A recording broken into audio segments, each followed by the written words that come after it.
Hi, this is Jaya. In this video, we shall see about archetypal literary criticism. Archetypal literary criticism is a type of an analytical theory and it interprets a text by focusing on recurring myths and archetypes in the narrative, symbols, images, and character types in literary works. Archetypal literary criticism dates back to 1934 when Maud Bodkin published Archetypal Patterns in Poetry.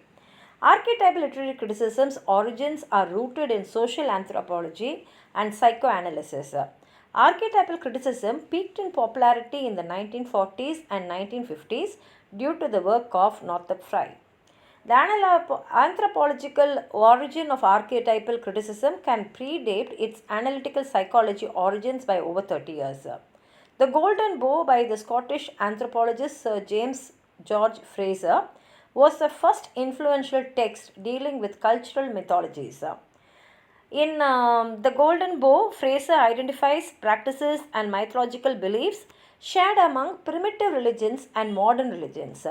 Fraser argues that the death rebirth myth is present in almost all cultural mythologies and is acted out in terms of growing seasons and vegetation. The myth is symbolized by the death, that is the final harvest, and rebirth, that is the spring of the god of vegetation. As an example, Fraser cites the Greek myth of Persephone, who was taken to the underworld by Hades. Her mother Demeter, the goddess of the harvest, was so sad that she struck the world with fall and winter.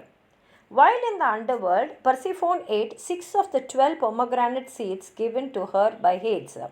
Consequently, she was forced to spend half the year from then on in the underworld, which is a representative of autumn and winter, or the death in the death rebirth myth. The other half of the year, Persephone was permitted to be with Demeter in the mortal realm, which represents spring and summer, or the rebirth in the death rebirth myth. The work of Carl Gustav Jung theorizes about myths and archetypes in relation to the unconscious and inaccessible part of the mind.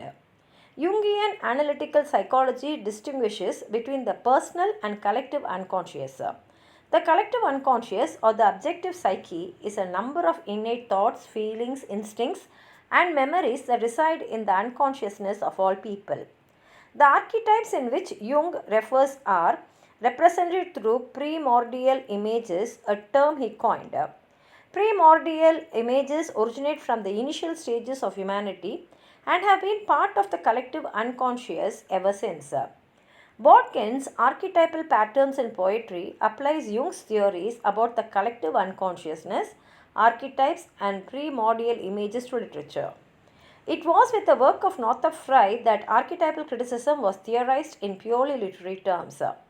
The major work of Frye is to deal with archetypes in Anatomy of Criticism, but his essay The Archetypes of Literature is a precursor to the book.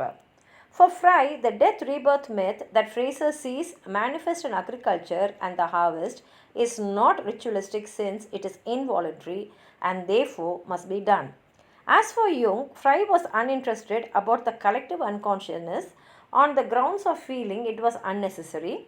Since the unconscious is unknowable, it cannot be studied. There are two basic categories in Frye's framework, comedic and tragic. Each category is further subdivided into two categories, comedy and romance for the comedy, tragedy and satire or ironic for the tragic. Frye uses the seasons in his archetypal schema. Each season is aligned with a literary genre, comedy with spring, romance with summer, tragedy with autumn, and satire with winter. Comedy is aligned with spring because the genre of comedy is characterized by the rebirth of the hero, revival, and resurrection. Also, spring symbolizes the defeat of winter and darkness. Romance and summer are paired together because summer is the culmination of life in the seasonal calendar, and the romance genre culminates with some sort of triumph, usually a marriage.